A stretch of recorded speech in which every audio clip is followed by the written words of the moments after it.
Hey, this episode is one of two that I do with my buddy Clay Jostes. He's decided to throw his hat into the ring and run for county judge in Live Oak County.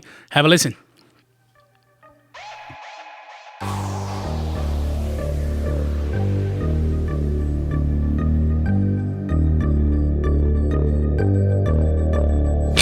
You're listening to the Gabe Podcast.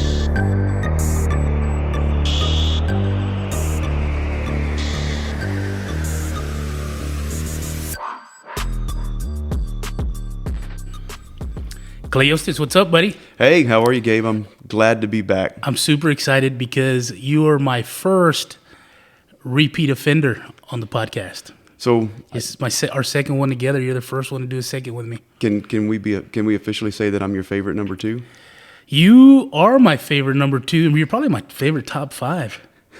So now that I think about it, I mean, I only have like three, so you're definitely top five. So Awesome. hey, so I'm here with you because you have some major news, don't you? I do. So I've got some big news. Big news for me. Big news for my family. Big news for the county. I'm taking the plunge, and I'm putting my name in the hat, and I'm running for Live Oak County Judge. Oh, really? Yes, sir. So Jim Huff's retiring? Jim Huff's retiring. He's been kind of the head honcho in Live Oak County for a long time. Actually, Since I was a kid, I remember. Yeah, well, I don't know a time when Judge Huff wasn't the county judge. Yeah, that's crazy. So good for him. He's got a long career and getting to retire and probably enjoy, family life now. That's right. And getting to enjoy probably going to a meal without somebody stopping him. And asking him questions. Right, that's right. That's right. So you've already registered and everything? So I'm my paperwork's all signed, notarized. It's going to be handed in to the Republican county chair this week. So we're recording this on a Sunday. I'm handing it in to Miss Cancino Monday. So it will be official as of tomorrow that my name is officially in the hat. That's awesome, man. Well, congratulations. I'm excited for you. How many candidates are running right now? Do you know? So what I know of, it's two other folks and me. Okay. That I know of. Okay. At this point. So what made you want to get into county judging? Is that the proper? Well, that's the official title. It's what's funny is that there's actually very little law and order in the county judge position, right? It's okay. You're the county judge, maybe is a poor title, but that's what the title of the position is. But you're the county CEO, right? You run the business of the county. So the amount of legal work there is legal work, there is some judge work that goes on in that role, but it's a minimal portion of that position. Most of it's running the budget, running the business of the county, and so that's. I didn't realize that. That's awesome. It kind of tailors to my background and what I've done in leadership and business and that kind of the world I lived in before running for county judge now. So I think my background is very well suited to leading the county going forward. So that's kind of what prompted me to do this. Judge Huff retiring now was all timely, kind of maybe a God thing. Sure. He's Judge Huff is opting to retire, and I'm at a point in my professional career that I chose to make this leap, and it's a little bit out of my comfort zone because I've been involved in politics. In our previous podcast, we talked about politics, and I've always been involved in politics, but never thought I'd be a candidate for office. I've always supported great people, but never thought I'd be a candidate. And actually, kind of what spurred this was, again, we talked about it on our last podcast, was I put together the Border Concerns meeting for Live Oak County. Oh yeah, that was a good turnout too. It was a great turnout. Yeah. So it was a really terrible weather night, and even with the awful weather that we had, it was 300 plus people in the room. I know the newspaper said 200, but I had 300 chairs, and probably 3/4 of the chairs were full, and I probably had another 100 people standing. It was in standing room only, so I guesstimated it closer to 300 plus. And there was quite a few people on the panel as well, right? We did. We had 8 on the panel.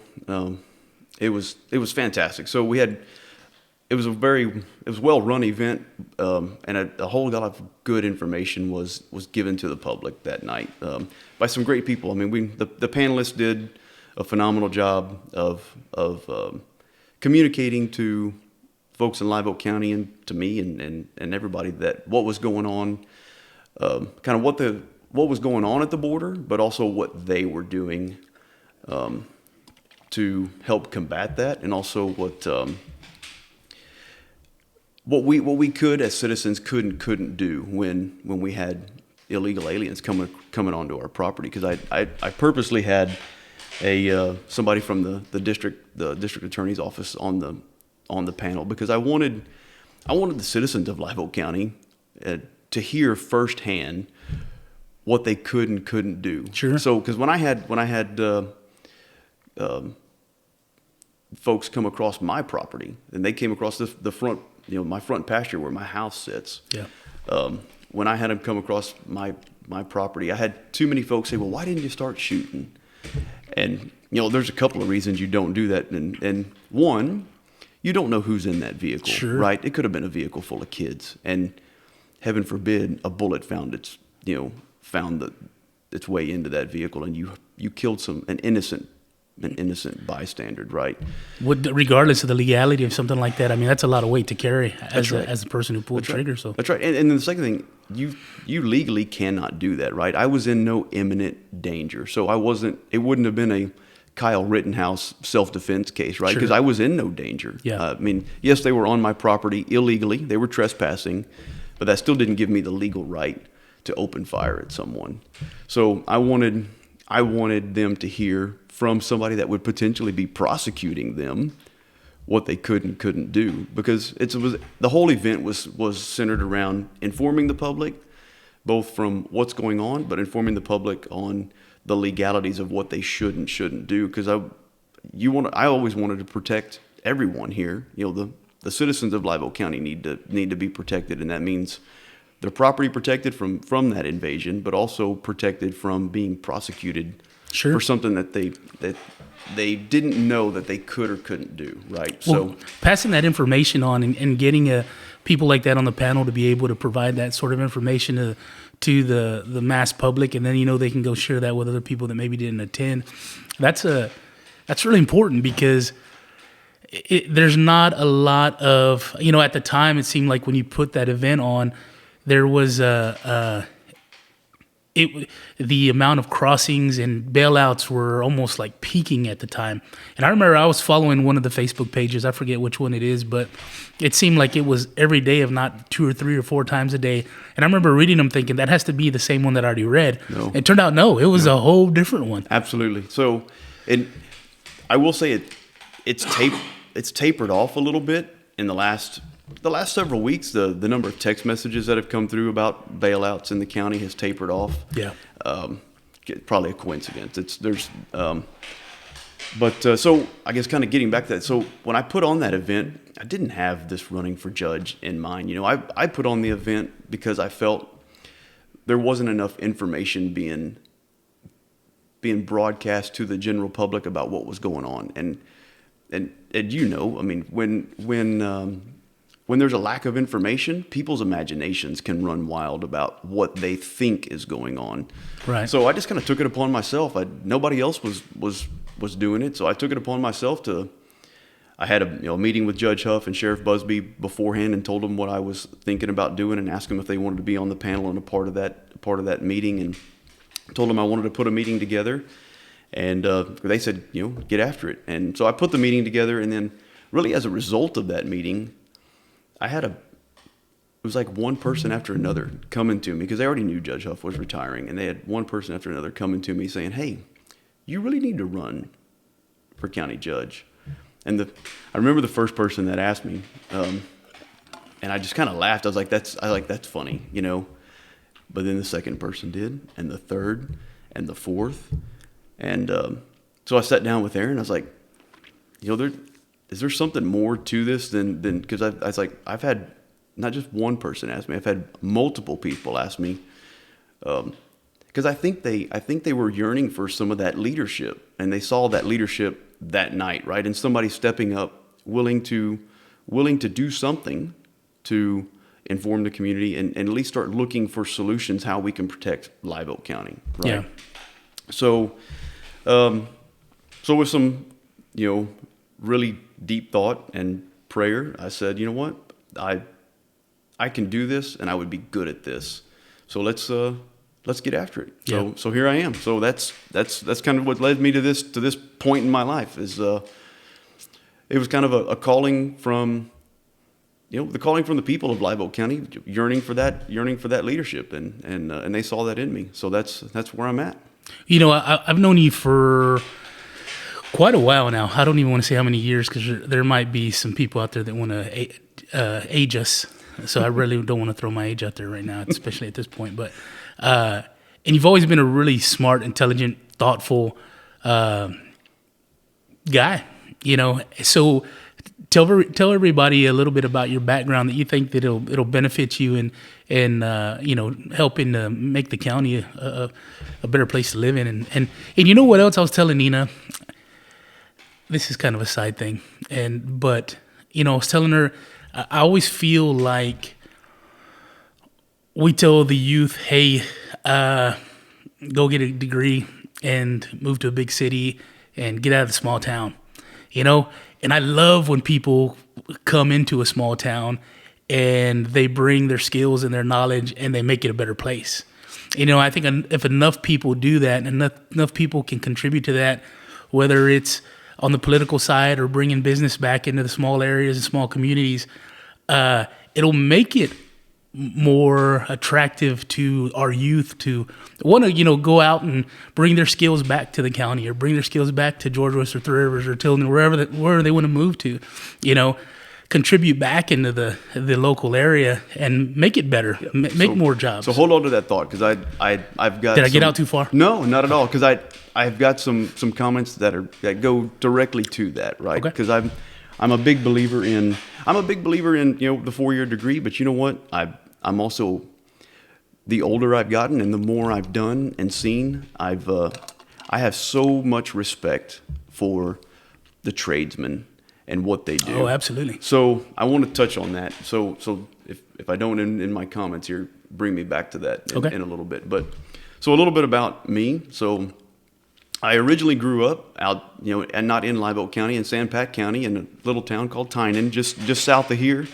Went to school in Mathis until I was a junior, and then I moved to George West and transferred from Mathis to George West and finished out high school in George West, where I met my wife and ultimately got married and had kids, but that was kind of removed. But so graduated from George West in '97, and went to College Station with the Texas A&M. Earned a degree in mechanical engineering. I apart from marrying my wife and having my kids, one of the proudest things one of the things I'm most proud of is that I paid for everything myself. So love my family to death. They love me to death. But we didn't have the funds, or my family didn't have the funds to send me to school or send me to college. So I actually worked roughnecking I went my very first, I guess you can call it, real job, apart from working on the farm and ranch when I was a kid. But my first real job was when I left high school, and I didn't have any money for college. I didn't know what the heck I was going to do. I was accepted into A&M, but I was like, I don't know how I'm going to pay for this. So luckily, I had a family member that got me a job roughnecking. I went to work offshore. And hey, I had no clue what I was getting myself into, and that's got to be intimidating. It was super intimidating because and also I thought I knew what hard work was. I really did. I thought, hey, I grew up on a farm and ranch. I've built fence. I've done all this stuff. I know what hard work is. Well, let me here to tell you, I was dead wrong. Yeah. When I stepped foot on the rig and a 12-hour day was 12 hours plus, and it was 12 hours of putting out. Not just, hey, I'm working for an hour here and then I'm standing by for 2. No, that didn't exist, right? If you weren't moving, you were going to be on the next helicopter home, right? Because I was offshore. Anyway, I made enough money that summer to put myself through my freshman year of college, and kind of as luck would have it, I didn't know what I was going to do for my sophomore year. So now I was like, oh, okay, I paid for my freshman year. What am I going to do for my sophomore year? And actually, so what's funny is that I wasn't the greatest student. I was smart, but I was way behind my peers going into college. These kids that went to, the Dallas and Houston and San Antonio and all these schools, they had multiple years of calculus and multiple years of chemistry. So when I went into A&M, and I loved being from a small school. Sure. But it really put me at a bit of a disadvantage academically from where my peers were. So anyway, I'm saying all that because I ended up needing to go to a lot of tutoring. So yeah. I was in calculus tutoring class, and the calculus tutor was a petroleum engineer a graduate student. And after tutoring one day, we were just sitting around talking, the normal pleasantries. Hey, where are you from? Blah blah blah. And when he said he was a petroleum graduate student, I said, well, that's kind of neat. I told him what I'd done the summer before. I was roughnecking and roustabout. And he's like, that's the coolest thing ever. He thought it was the coolest thing ever because he was he'd already got his bachelor's in petroleum engineering. He was working on his master's, and he had never stepped foot on a drilling rig in his life. Wow. So he hadn't worked solid 12-hour days yet. He hadn't. Well, no, but that wasn't his path, his right? Gig, yeah. So, but anyway, so he said, have you ever thought about applying for an internship? And I said, well, no. And I said, and who's going to give a freshman an internship? And he said, you'll never know if you don't try. And I was like, fair enough. You're right. I wouldn't know. So I walked into the counselor's office that very next day, in the mechanical engineering counselor's office. And I said, hey, I really need a job this summer. I said, is anybody looking for interns? And kind of, again, God thing, right place, right time. She said, you know what? I just got a fax from Marathon Oil Company. She said, they're looking for interns. And she handed me this fax. And I said, okay, I'll throw a resume together. Well, threw a resume together, and I got the job. That's awesome. So that little moment in time, and just willing to walk through the door that was open to me, I was willing to take that chance and walk through that door. So I actually interned every year I was at A&M, or every summer. I never went to summer school.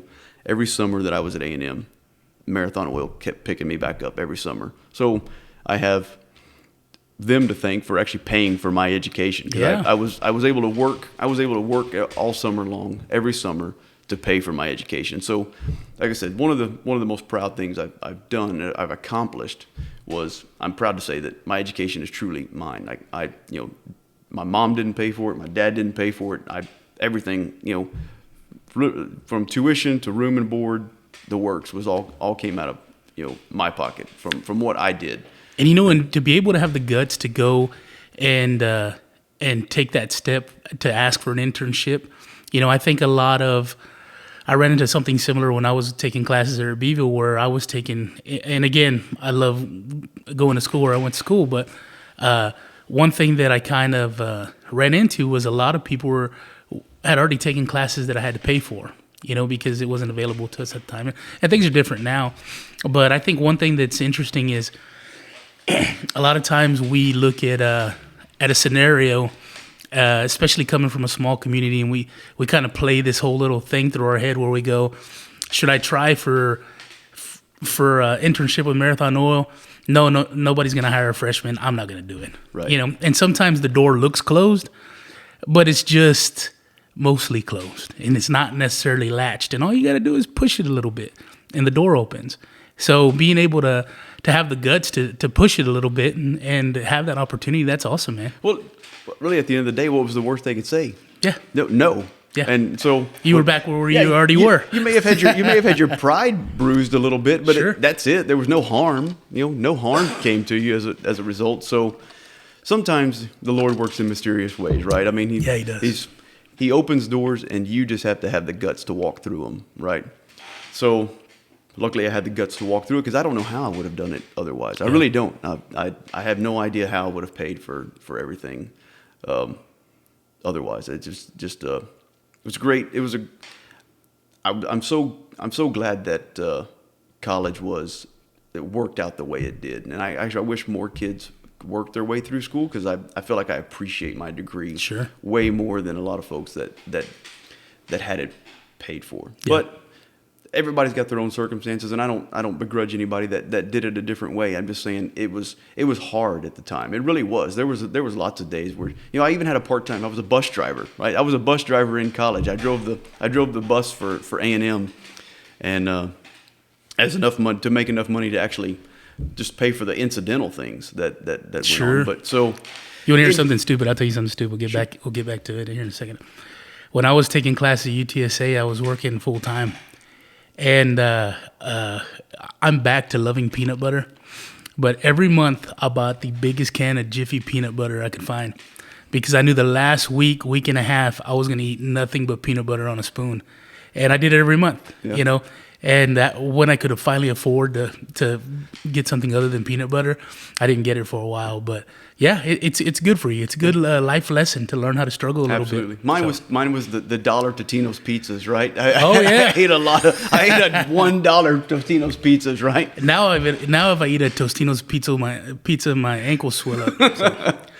But anyway, so after college, and I will say when I graduated, it was a great time to graduate this is the way the oil field was working at the time.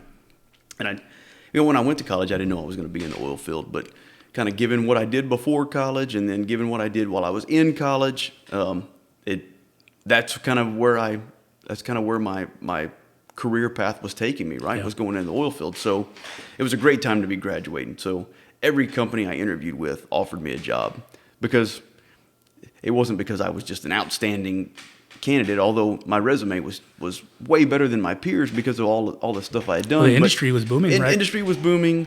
If you had a pulse, you got a job offer, right? Yeah. So I ended up, Marathon offered me the full-time position after, because they've invested a lot of time in me. Of course, they got work out of me all summer, but I ended up taking the job with Chevron.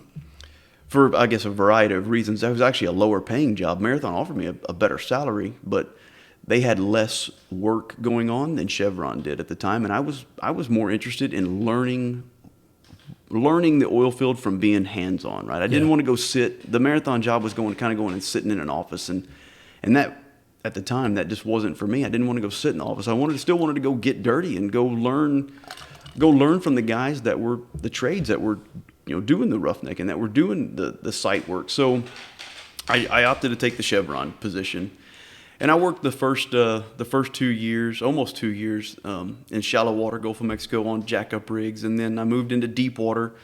That was kind of the step up. They took the filtering ground for all the new hires was in shallow water, and if you proved your worth, you got considered for the deep water position, because those deep water roles. So I got a rig. I got kind of my own deep water rig, and hey, I was in charge. 3 years out of college, I was in charge of $1 million a day operation. Like, wow. I spent $1 million a day. So if I had a great day, hey, I saved the company money if I was able to cut some time off. But if I had a bad day, I cost my company $1 million bucks, right? So there was a big incentive to be not only fiscally responsible, but work with schedules. And hey, there was 200 people on the vessel, so I was in charge of kind of making sure that whole operation ran efficiently. That's a big position coming straight out of college. It really is. Being responsible for that many people. And it wasn't like I was doing it all on my own, right? We had a great team. So the best part about being in deep water was you were surrounded by the best of the best when it came to the roughnecks, and it came to all the service contractors. They sent their best guys that they had into deep water. So when you're surrounded by the best, it really does make your job easier, because everybody had the same goal in mind, right? Was success of that well, or success of that day. Everybody had that same push. So it made yes, it was a big job for somebody with my experience level at the time, but it was just fantastic. And it was made easier by being surrounded by great people. But I got the opportunity to go actually use my mechanical engineering degree, and they sent me to Aberdeen, Scotland. So I worked in Aberdeen, building some equipment that had never been built before. Some variants of it. It's called a 15K big bore subsea test tree, which that's going to bore 99% of anybody that listens to this, but a lot of that technology that's used in deep water really rivals what NASA does. I mean, it's really, well, because it's high temperature, high pressure environments, and you can't, there's no single point failures and all this stuff, because the cost of failure, like I said, just $1 million a day. So the cost of failure of something downhole, just in the time you lost, not anything else, was $1 million, right? Yeah. So huge incentive to make sure everything worked just right. So I was able to actually use my mechanical engineering degree. So I worked with a company over in Aberdeen to help design this piece of equipment, and then we built it. We came back to the States. The design work, the engineering work went on in Aberdeen. I was there doing all the design, actually through all the contracting too. So I did, helped negotiate the contract and did all the legal work to negotiate the contract with our contract specialist. And then we designed it, came back to the States, built it, assembled it, tested it, and then took it offshore. And I was in charge of running that equipment. So I was able to see a life cycle of a piece of equipment, literally from conception to operation. And did that, and it was phenomenally just a cool experience. And we got some great awards for the equipment. And they sent me to I went to Thailand to go do a presentation, like an industry presentation on that equipment. And that's awesome. They sent me to Thailand for a week for a 30-minute presentation. Yeah. That's pretty awesome. Yeah. So that was actually a really neat experience too, because hadn't spent really any real time in Asia. And that was a neat experience. And then I worked in deep water for a while, and then I spent my last year with Chevron working in Angola on the west coast of Africa. So I was working 28 days on, 28 days off. So I was gone for a month at a time, and I was married. And Aaron and I decided that, hey, working overseas would be okay. We didn't have any kids. Well, that quickly changed. Yeah. And when we got pregnant with my oldest son, and I was working in Africa, and he was born while I was still working in Africa. Now, luckily, she had a great OBGYN, and actually the OBGYN she had a military background. She was, military trained, medically trained. And so she understood what being so-called, distant, or, she was working with people that were deployed. And while I wasn't in the military, I was gone, right? So she understood that. And so she was really cool. And she said, hey, you get home. I always got home on a Thursday or a Friday. I can't remember. But anyway, she said, you rest up through the weekend, and we're going to induce first part of next week. So as soon as you get home, you rest up. Aaron can rest up, and then when you get home, we'll induce. So she said, that way you'll at least have 25 days or whatever it was, a home with the baby before I ended up having to go back to Africa, because there was no choice. I had to go back to work, right? There was no paternity leave for that. So anyway, we had my first son while I was still working in Africa, and that was really tough. So getting on the plane for that first time after my son was born was excruciatingly tough. I bet. And as tough as I thought it was on me, it was tough on my wife. Yeah. Because you know what? I wasn't home. Now, luckily, my parents, my wife's parents are all right here locally. She had the support system, an unbelievable support system, but she didn't have her husband. Yeah. Right. And I didn't have my wife and my son. And so every day I was gone, because you had a day travel there and a day travel. So I was gone for 30 days, and it was tough. And what made it really tough is, as John Lee got a little older, I'd come home and he wouldn't know who I was. I'd come home for that first day back, and you just want to hold your son and he's not trying to hold you. No. I mean, and screaming because he didn't know who I was. Yeah. And that was the nail in the coffin for me, right? Which we lived. So I had moved back to Live Oak County at this time. I moved back to Live Oak County about a year before Aaron and I got married. So anyway, so I was living here. In Live Oak County at the time, and I'd had enough. I was like, this job pays me just a ridiculous amount of money, way more than I'm really probably worth. But it's not, the money was not worth being away from my wife and son. I think that's where a lot of people tend to, it's difficult because you got to have a job. You got to make money. You got to support your family. You got to pay bills, right? And it's funny because like you're constantly chasing a dollar, right? And because you want to do better than what your folks did, and you want to be able to provide, and now that you're a man, you want to be the husband and father that you feel like the best when you can, but sometimes we get lost in that trade-off, because there's a balance there. There's hey, I need to make money, but I need to be present for my kids and my wife and even my parents. They need to have that there. So that's important that you made that decision. So let's get into we're starting to get into you changing your mind and running into, hey, I'm gonna make a run at this county judge thing. Yeah. So I guess when I left Chevron and so I ended up working at the Valero refinery for a short while. They were great. Hey, so Valero was great to their employees. Good place to work, but refinery life just didn't really suit me very well.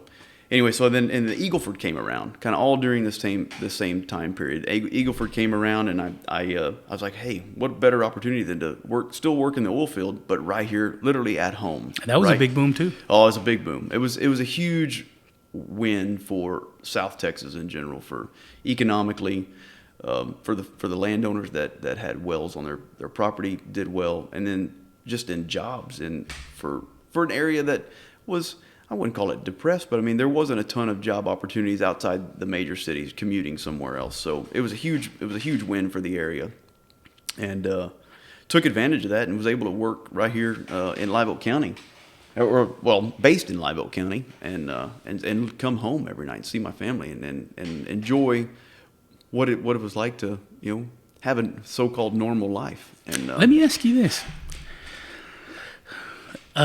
just. From being because I left George West a long time ago, and so I've been in Corpus and San Antonio. Every time I would come back, I noticed that new things were popping up in the county, and it was good, right? There were hotels and little other things popping up here and there. But once the Eagleford dried up, a lot of that went away. Yeah.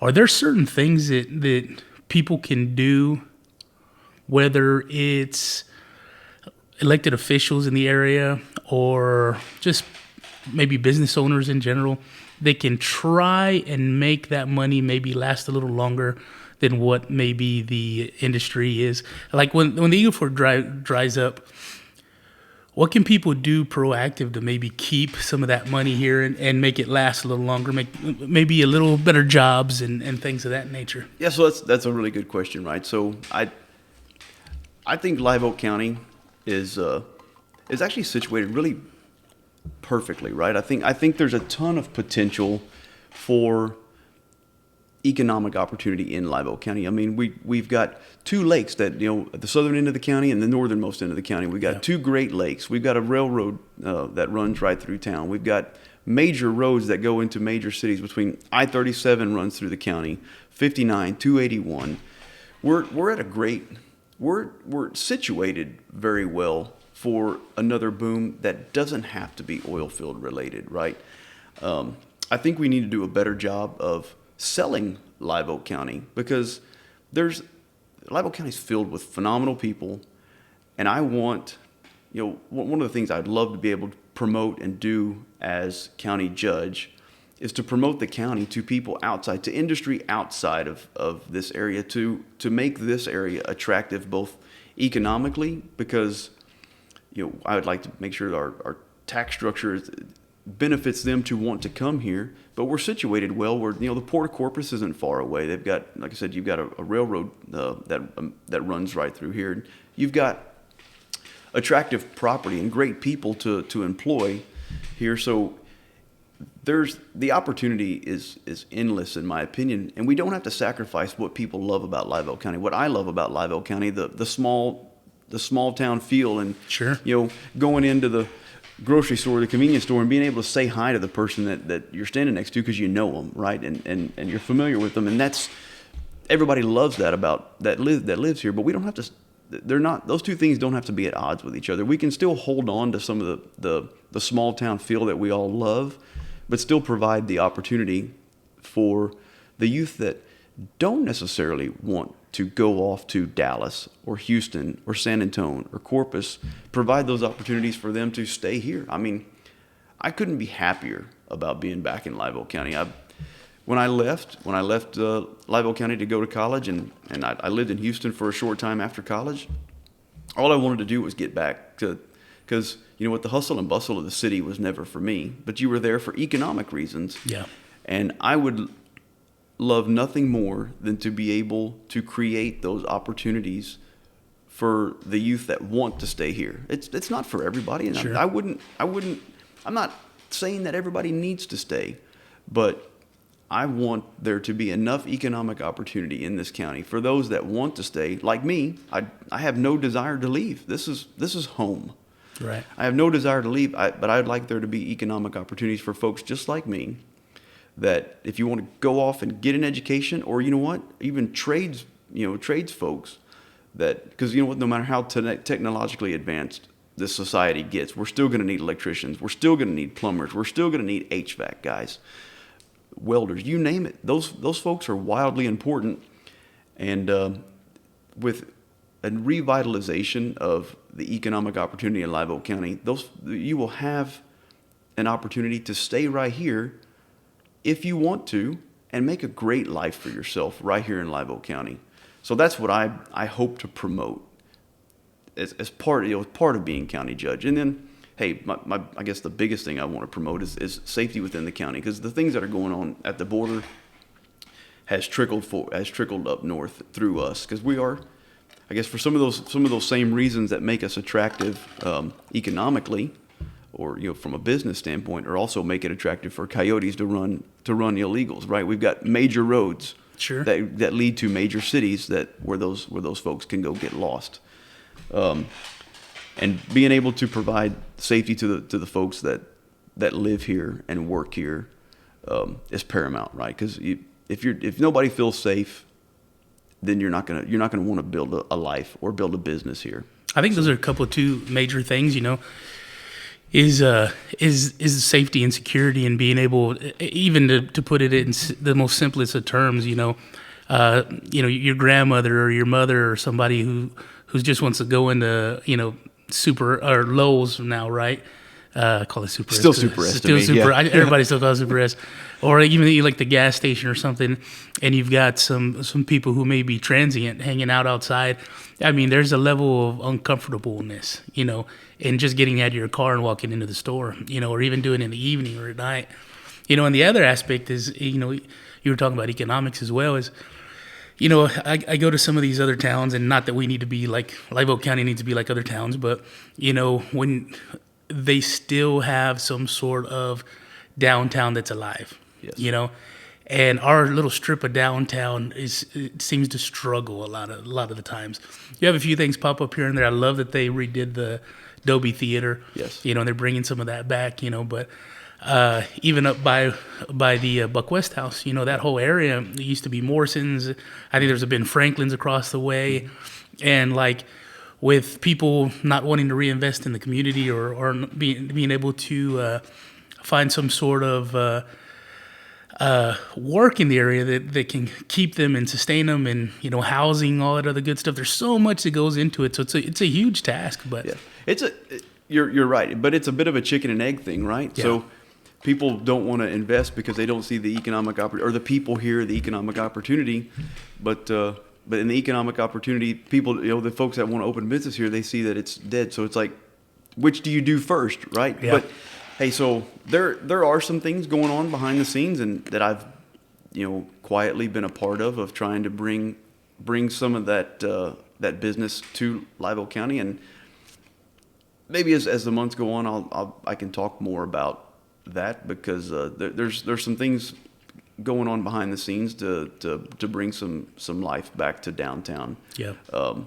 And I hope to be able to say that proudly here over the next few months. But the folks that are interested in investing in doing some things downtown aren't ready to come out publicly yet. So I'm going to honor their privacy by not divulging any of that information just yet. But yeah, so there's hopefully some really good things coming to the county when it, by way of economic opportunity and some revitalization downtown. So that'd be awesome. Yeah, man. no, it would. I'm excited about it, but I, kind of cautiously excited about it. Sure. You don't want to get too wound up over something that's a conception at this point. So, but anyway, so that's where we're at. So kind of going back to some of my past and where I think it suits me in the Live Oak County judge position is the leadership positions I've held in private industry and in some of the charitable organizations I've been involved with and been on the boards of and are you still currently involved with CASA? I am. So I am no longer a voting board member. So okay. the way our bylaws were set up, I actually stayed longer as a voting board member than I was supposed to on our bylaws. But that was because we were explain real quick before we get there. Can you explain to people what CASA is? Because I vaguely know. Okay, so CASA stands for Court Appointed Special Advocates. Okay. So that's where the name CASA comes from. And what CASA does, and I guess. And I want to clear this up because a lot of folks think that the CASA volunteers they adopt kids and they don't. So what CASA does is kids that get removed from their home and go into the foster system. They end up going through the court system, and for various reasons. Sometimes parents just didn't know what to do with kids, and so there was abuse and neglect and then sometimes it's from heavy drug use with the parents and it runs the gamut. So not to get too deep into that, but what CASA does is we train the volunteers that come in. We train the volunteers to be advocates. That's where the advocate and the name comes from. But they are speaking on behalf of the child, right? So in the court system, the parents have a lawyer and there's CPS, but most of the time the kids don't have a lawyer that's looking out for necessarily their best interests. And CPS is for right, wrong, or indifferent. Their number one stated goal is family reunification, right? Which is a phenomenal thing to want to do, but sometimes the right thing to do is not going back home with mom and dad. Sometimes it may be going to go live with a grandmother or aunt, uncle, or whatever. I mean, if there's immediate danger or abuse, right. in the house, you don't want to be in a hurry to get the kid back in that right. without the parents, I guess, going through some level of. And that's exactly right. So I mean, family reunification is obviously the best thing if that is what's best for the child, right? If they're not in harm's way. So what the CASA Volunteer does is they're granted some legal rights. They're able to speak to teachers and principals and nurses and doctors and psychiatrists or whoever is involved in this kid's life, aunts, uncles. They can speak. They're actually given it's called guardian ad litem. They're actually given a little bit of guardianship over this kid, even though they don't go home with them. They don't do any of that stuff, but they're given some legal rights to access a bunch of this information. That's a lot of responsibility. It is. There's a lot of training that goes on. It's not just Joe guy off says, the street. Hey, I want to go do this. Yeah, no, there's a lot of training that's involved, and so they go gather. They're kind of like an investigator, so to speak. They go out and they gather all this information. They talk to the kid if they're not an infant. I mean, there's infants in this deal too, right? But if the kid is capable of communicating and saying what's going on, but they speak to everybody. And then they fill out there's court reports they fill out, and then they testify in court about what they have found. And the judges love it because they're one of the very few people in that courtroom that has the entire scope of what's going on, right? So, like I said, the parents' lawyers has a small bit, CPS has a small bit, but the CASA Volunteer has everything.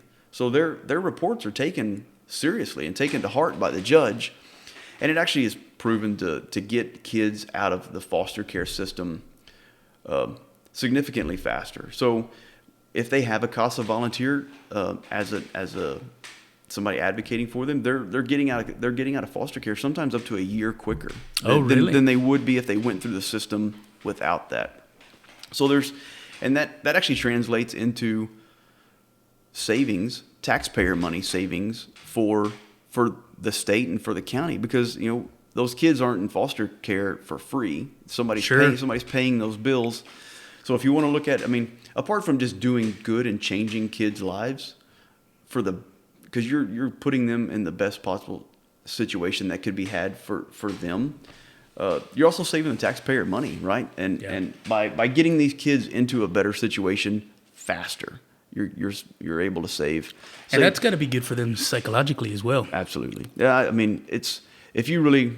So I tell everybody that's because there is some time that has to be dedicated to it. It's not something that somebody that's already busy can do. Yeah. And I realize that, but CASA volunteers are needed. Especially in where you're at in San Antonio. But I'm proud to say I was president of CASA for 2-year terms, and there from the very beginning. So writing policies and procedures for our staff, because we have full-time staff and we paid staff, and I was helping run all of that, and luckily we had a very good executive director that we were able to hire and to take care of the day-to-day stuff. But as a board member, you're in charge of the budgets, and you're in charge of making sure the executive director is staying on task. And we exceeded our expectations of where we would be. So we initially had Live Oak, and McMullen counties.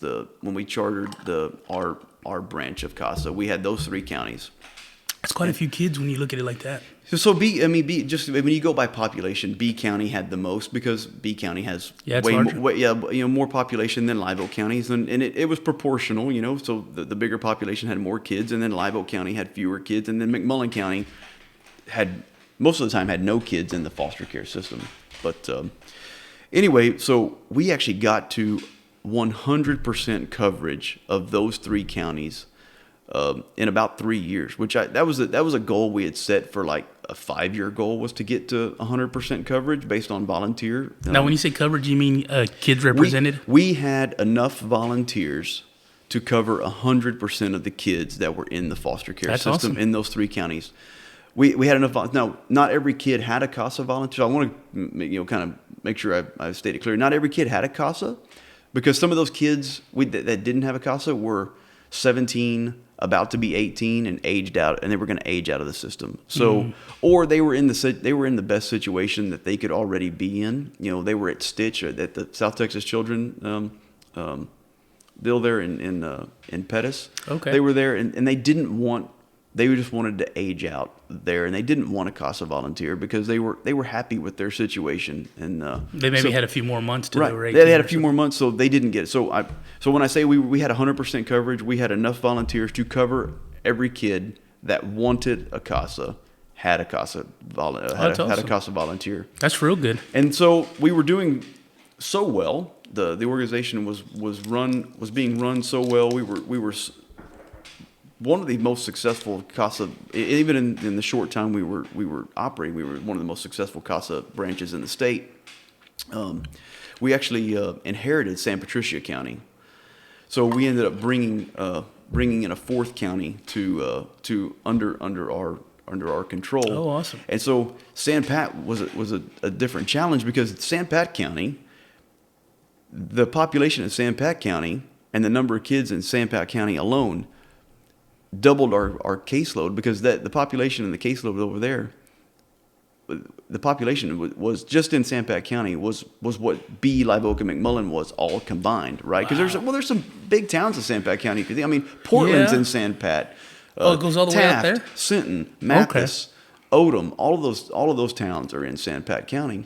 So there's significantly more people there. Okay. So we're now back to no longer being 100% coverage. Sure. But those kids the kids in San Pat County are covered far better than they were, because that county was actually covered under CASA of the Coastal Bend, which was also Nueces County, which is Corpus Christi.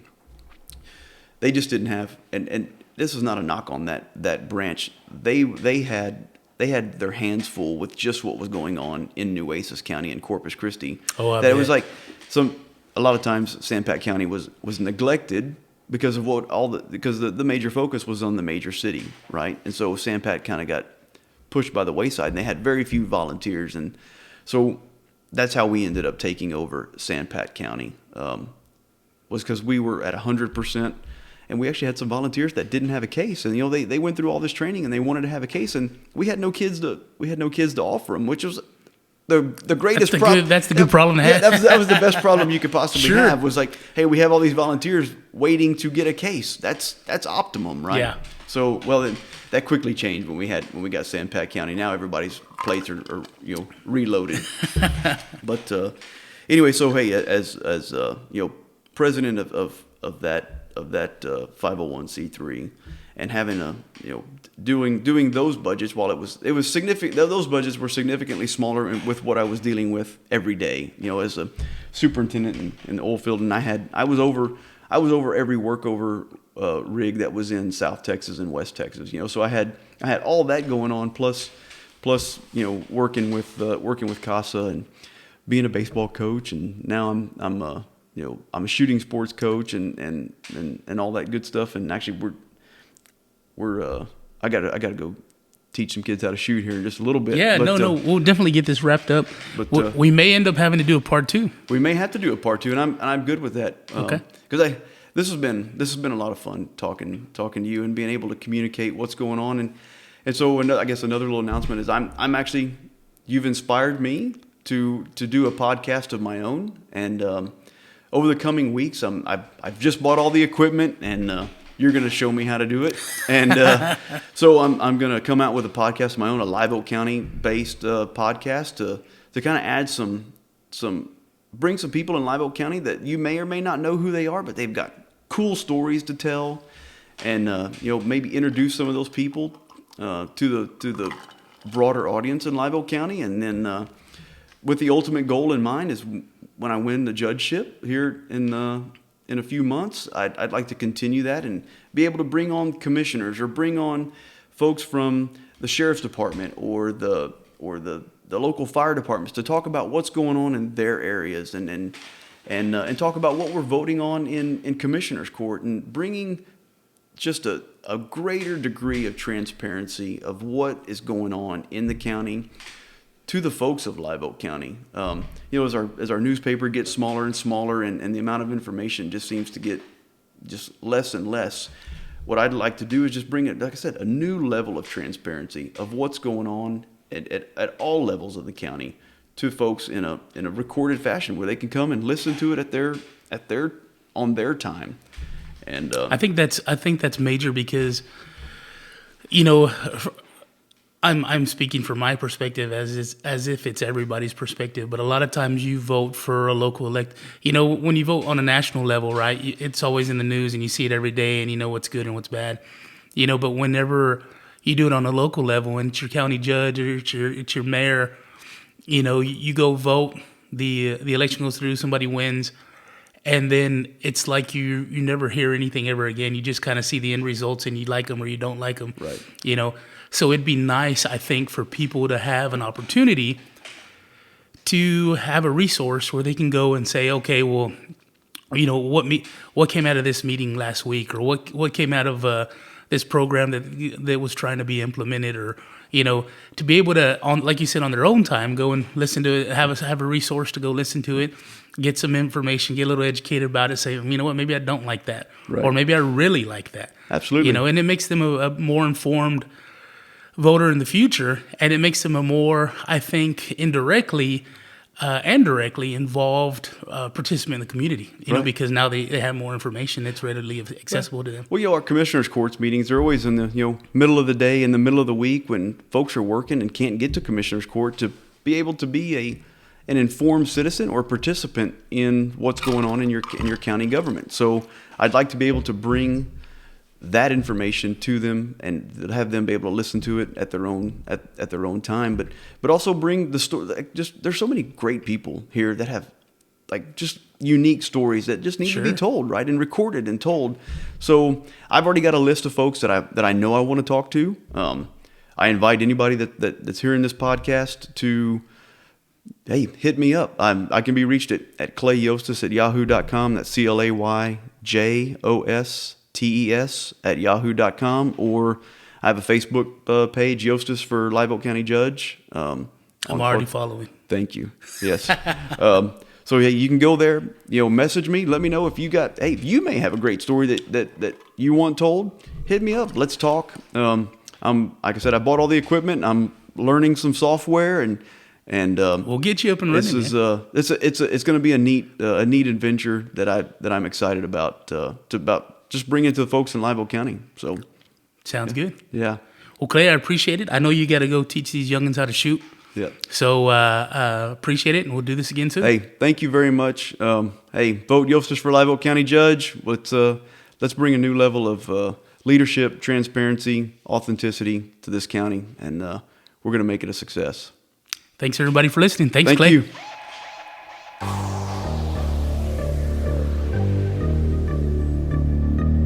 Thanks for listening to the Gabe Molina Podcast.